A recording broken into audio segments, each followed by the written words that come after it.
जी हाँ, आपने थंबनेल में बिल्कुल सही पढ़ा है कि अगर as an employer, as a company owner आप ईपीएफओ की कंप्लाइंस प्रॉपर्ली नहीं करवाते हो, तो आपको जेल भी हो सकती है। और ये बात मैं नहीं कह रहा, ये बात खुद ईपीएफओ के एक लेटर में लिख रही थी, जो रिसेंटली एक कंपनी के पास में रिसीव हुआ था ईपीएफओ की तरफ से, which you can also see on the screen.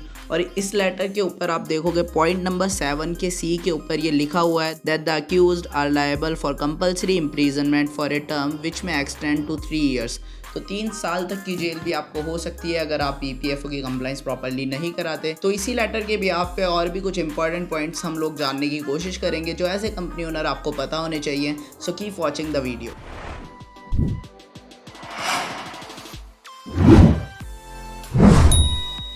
तो सबसे पहले तो अपन बात करते हैं कि ईपीएफओ कंपलसरी किन कंपनीज़ के ऊपर होता है, किसको कंपलसरीली ईपीएफओ की कंप्लाइंस करवानी होती है।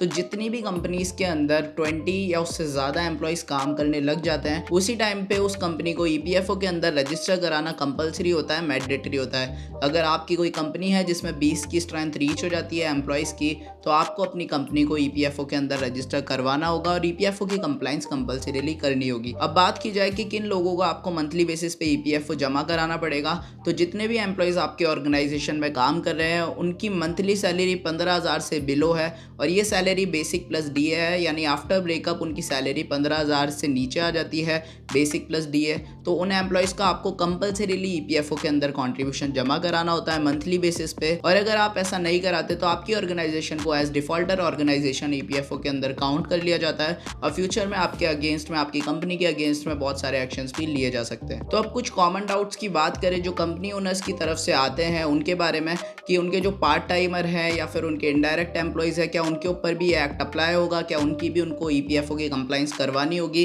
तो उसके लिए मैं आपको इसी लेटर की एक लाइन पढ़ करके सुनाता हूँ that the act does not differentiate among casual, contractual, part timer, daily Vaser, DC rate, guest employees and regular employees. तो इन कैटेगरी में से किसी भी तरीके के आपके एम्प्लॉयज़ हैं वो आपके एम्प्लॉयज़ में काउंट किए जाएंगे, चाहे वो आपसे डायरेक्टली वेजेस कलेक्ट कर रहे हैं या फिर इनडायरेक्टली वेजेस कलेक्ट कर रहे हैं। ये क्लियर कट यहाँ पे लिखा हुआ है। उन सबको मिला के अगर आपकी स्ट्रेंथ 20 प्लस हो जाती है तो आपको ईपीएफओ की कंप्लाइंस करानी होती है, जैसा कि मैंने वीडियो के स्टार्टिंग में बताया है। इसके अलावा सेकंड मोस्ट कॉमन डाउट की अगर बात करें तो काफ़ी सारे ऑर्गेनाइजेशन वाले, लाइक जो हॉस्पिटल वाले हैं, स्कूल वाले हैं, एटसेट्रा, वो एक कॉन्ट्रैक्टर को हायर करते हैं। दैट मीन्स वो अपने जो स्टाफ होता है उसको आउटसोर्स कर देते हैं किसी कॉन्ट्रैक्टर के थ्रू, थर्ड पार्टी के थ्रू अपने एम्प्लॉयज़ लगवाते हैं। तो वो जो कॉन्ट्रैक्टर होता है उसके थ्रू आपके ऑर्गेनाइजेशन में काम करने वाले जो एम्प्लॉयज़ होते हैं वो सोचते हैं वो उनके अंडर में पेरोल में क्योंकि नहीं है और वो एक कॉन्ट्रैक्टर के थ्रू पेरोल में है, तो उसकी जो लायबिलिटी है वो सिर्फ कॉन्ट्रैक्टर की बनेगी। तो ऐसा नहीं है। एज ए प्रिंसिपल एम्प्लॉयर आपको उन सभी एम्प्लॉयज़ की भी जो आपके आउटसोर्स होकर किसी कॉन्ट्रैक्चुअल बेसिस पे किसी कॉन्ट्रैक्टर के थ्रू लगे हुए हैं,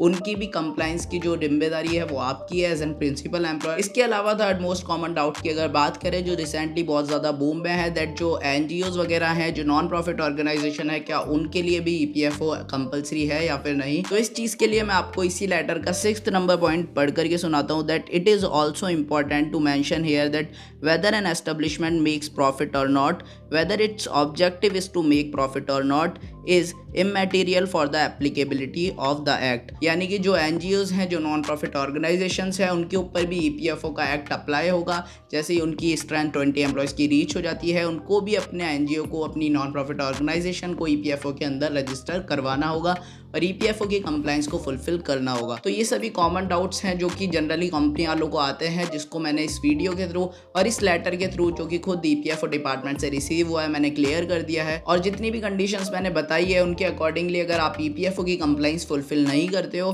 तो ये सारे एक्शंस आपकी कंपनी के अगेंस्ट में लिए जा सकते हैं, जो कि आप स्क्रीन पे देख रहे हो। और इसका आप एक स्क्रीनशॉट भी ले सकते हो, जिसके पॉइंट नंबर 7 के सी के अंदर आप देख सकते हो जेल का, जो मैंने आपको बताया था 3 साल तक की जेल भी आपको हो सकती है, उसके बारे में लिखा हुआ है। You can also check it out. So I hope इस वीडियो से as an employer, as a company owner आपको ईपीएफओ के रिलेटेड कुछ ना कुछ अवेयरनेस आई होगी। तो इस वीडियो को अपनी कम्युनिटी के साथ में शेयर करके, अपने जो फ्रेंड्स हैं जो कि बिजनेस करते हैं, बिजनेस ओनर हैं, उनके साथ में शेयर करके उनको भी इस बारे में अवेयर कर दीजिए। और इसी टाइप के इन्फॉर्मेटिव वीडियोस को देखने के लिए इस चैनल को सब्सक्राइब करके बेल आइकन को ज़रूर हिट कर लीजिए ताकि अपकमिंग वीडियोस की अपडेट आप सभी लोगों तक आ जाए। And thanks for watching this video.